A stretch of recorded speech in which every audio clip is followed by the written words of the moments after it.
Se você está começando ou querendo começar uma carreira como designer freelance, você precisa assistir esse vídeo. Eu sou o Antônio Carlos e seja muito bem-vindo ao Se Queira ou Não Queira, o canal mais diversificado de assuntos aqui do YouTube. Eu trabalho como designer freelance desde 1996 e o meu primeiro trabalho de maior importância foi uma revista de moda, que inclusive deu mais trabalho ainda para receber. Nesse período atendi empresas de diversos tamanhos, desde salões de beleza de bairro a construtoras com sedes na capital, Vitória, aqui no Espírito Santo, empresas de TI com atuação e reconhecimento nacional e até um dos maiores atacadistas do Brasil. E nesse vídeo vamos conversar um pouco sobre a jornada de um designer profissional. O que é preciso fazer para ser um designer de sucesso? O meu primeiro job de relevância foi uma revista de moda. Na época eu diagramei essa revista no CorelDRAW 8. Não é o X8, é só 8 mesmo, lançado em 1998. Tô até me sentindo meio velho agora. E nesses mais de 20 anos de profissão eu acumulei sucessos e fracassos. E hoje vou compartilhar com você as 14 coisas que todo designer freelance precisa saber e fazer para ter sucesso na sua carreira. E a primeira delas é ter uma identidade visual profissional e cuidar da sua autoimagem. Sabe aquele velho ditado, em casa de ferreiro, o espeto é de pau? Na vida de muitos designers ele é uma realidade. Não cuidam da sua própria imagem. Ter uma marca que comunique bem, que passe credibilidade, criatividade e olhar estratégico é fundamental para um designer. Invista tempo, estudo e neurônios para desenvolver o seu branding e a sua identidade visual. Ué, mas por que você separou identidade visual e branding se é a mesma coisa? Aí aqui está. Não é a mesma coisa. Não é mesmo, mas se você quiser saber a diferença entre eles, comenta aqui embaixo. Eu quero que eu faça um vídeo explicando a diferença entre identidade visual e branding. Pode ser?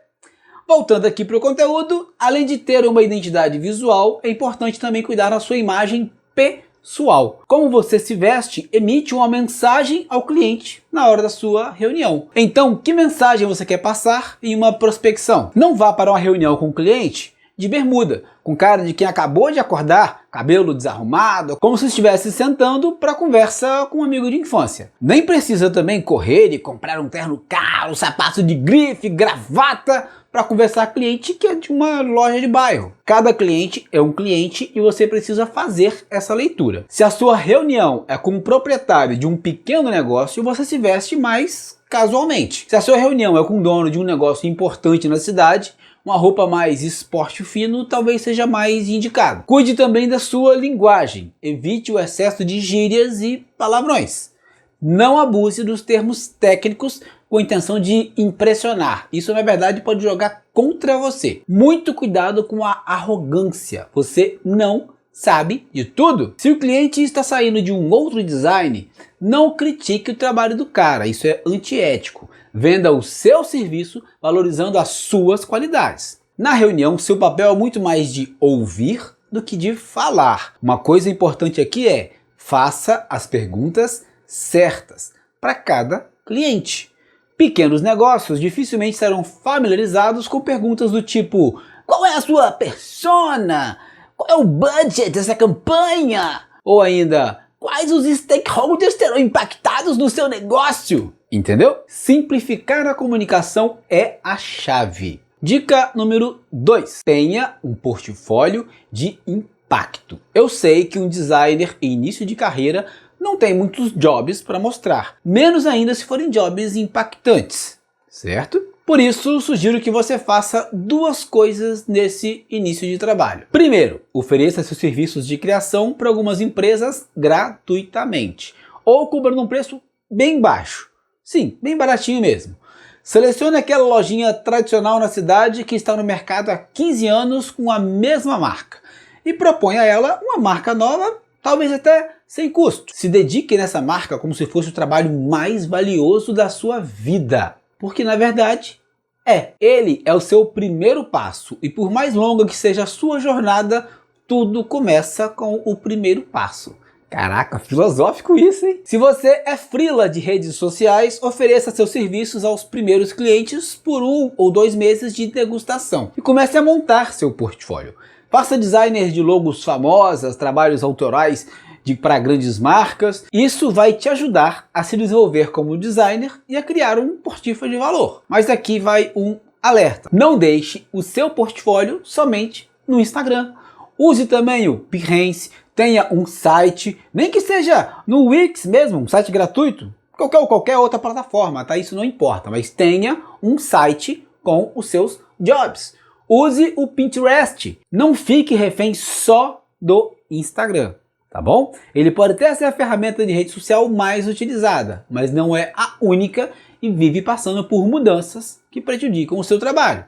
Outra coisa, sempre aplique os seus jobs em mockups. Isso deixa eles muito mais atraentes, muito mais bonitos. Vai atualizando o seu portfólio com novos jobs, mas aqui vai uma outra dica bônus.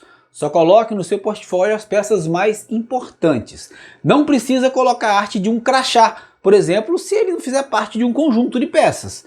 E à medida que a qualidade do seu serviço for melhorando, remova os jobs mais antigos, aqueles que você já não se orgulha tanto de ter feito, sabe? Ao publicar a identidade visual de um cliente, coloque a defesa, a paleta de cores, os primeiros rascunhos que levaram àquela ideia, conte o porquê daquele logotipo assim. Conte uma história sobre ele. Isso seduz, encanta e mostra que você fez bem mais do que só alguns rascunhos. Depois de cuidar da sua imagem e começar a montar seu portfólio, vamos à terceira dica.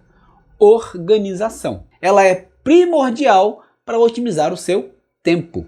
Saber organizar seus jobs em pastas e subpastas vai facilitar e muito a sua vida. Permite que você encontre os seus arquivos muito mais rápido e saiba exatamente o que você tem de material de um determinado cliente. Crie pastas para separar arquivos por categorias ou por cliente, depende de você. Crie pastas para colocar os vetores e imagens referentes àquele job ou cliente.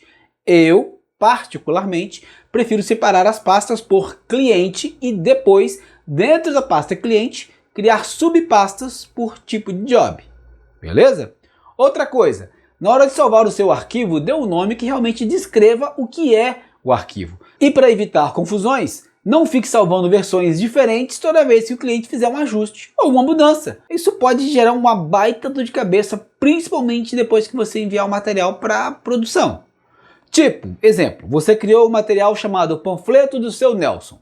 Mandou ele aprovar e ele pediu 3 mudanças. Aí você fez as mudanças, salvou como Panfleto do Seu Nelson Ajustes. Mandou para ele de novo. Ele muda mais 2 detalhes e você salva Panfleto do Seu Nelson Modificado. Pelo amor de Deus, não faz isso, velho. O cliente mudou o panfleto, o material, salva por cima do material anterior. Vai ser sempre Panfleto do Seu Nelson e ponto. No máximo, faça uma cópia de segurança da última versão, eliminando as outras versões anteriores. E quando você finalizar o job, salve o arquivo final aberto e o arquivo em curvas. Isso para quem trabalha com Illustrator ou CorelDRAW, tá bom? A quarta dica é: tenha disciplina de CLT. O que eu quero dizer com isso?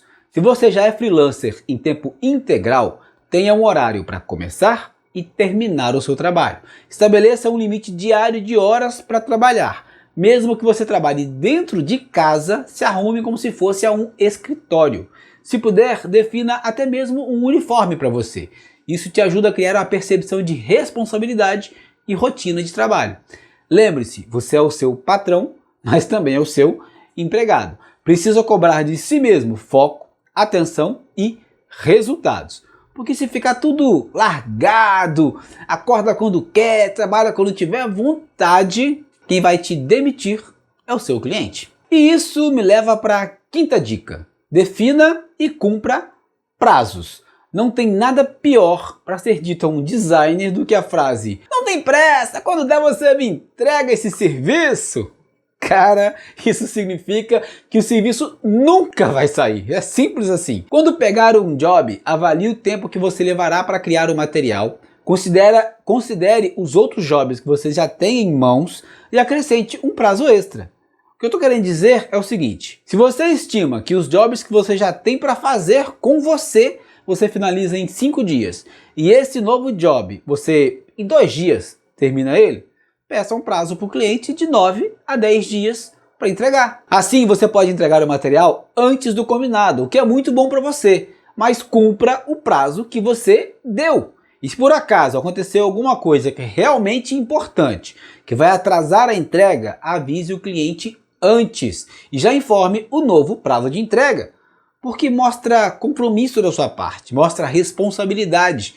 Isso é muito importante na cabeça do cliente. Agora vamos à dica mais importante que você precisa colocar em prática nesse momento. Curta esse vídeo aqui, senta o dedo nesse like aí embaixo e mostra para o YouTube que este vídeo está ajudando você a se tornar um designer melhor.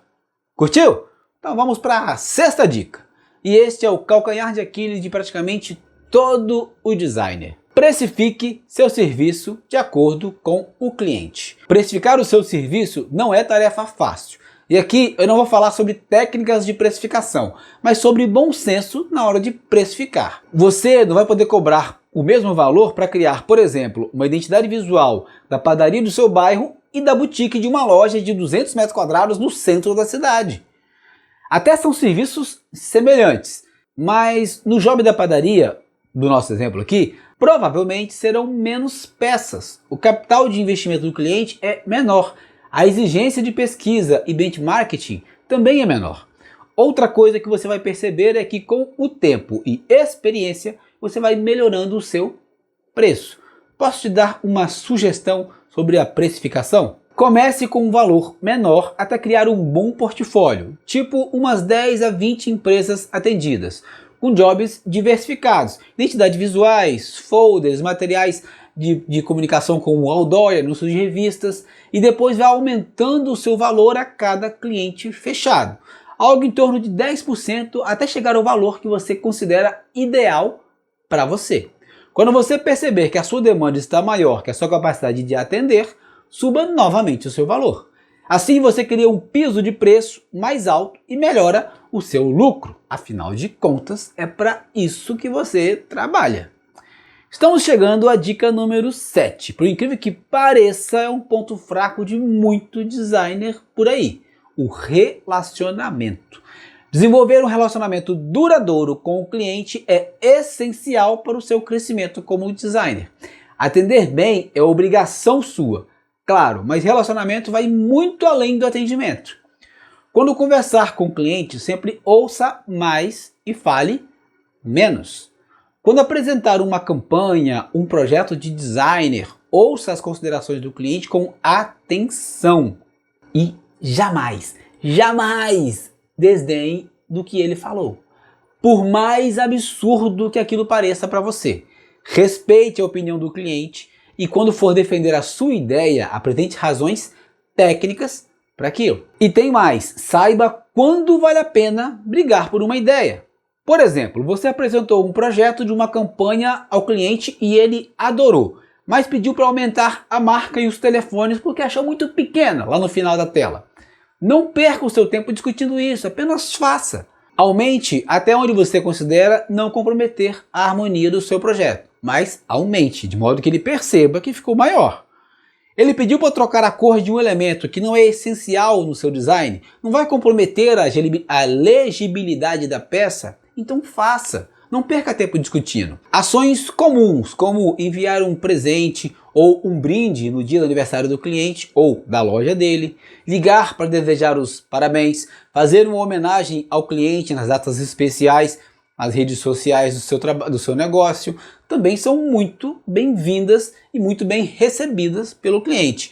Agradeça e poste os feedbacks positivos marcando o seu cliente. Sugira ações e mostre, por exemplo, quando outra empresa faz algo bacana que você acha que é aplicável ao negócio dele. Se ele te ligou e você não conseguiu atender, ligue de volta assim que puder e explique o porquê você não atendeu. Às vezes, faça algo sem custo, coisas pequenas como um post de vaga de emprego ou uma placa de sinalização interna que ele esqueceu de colocar no briefing inicial. O cartão de visitas do novo vendedor, que você já tem o arquivo e a arte pronta, é só alterar os dados. Ou alguma coisa simples, que você identificou que ele está precisando, mas não te pediu para fazer. Isso agrada o cliente e faz ele perceber uma sensação de parceria, que você não quer apenas sugar o dinheiro dele, entendeu? Chegamos ao final desse vídeo e você, gostou dessas dicas? O que você acha? Essas dicas são válidas para você? Você deve ter percebido que aqui só tem 7 dicas, não é mesmo? No título diz 14. Eu dividi esse vídeo em 2 partes, para ele não ficar muito grande e cansativo para você. E vou deixar a parte 2 na tela final desse vídeo, para você assistir logo em seguida. Aproveita e se inscreve nesse canal para acompanhar conteúdos novos toda semana por aqui, ou quase toda semana. É muito bom ter você por aqui. Um grande abraço, muito obrigado pela sua audiência, um beijo no sovaco e tchau. Valeu! Ahá! Assim! Trem!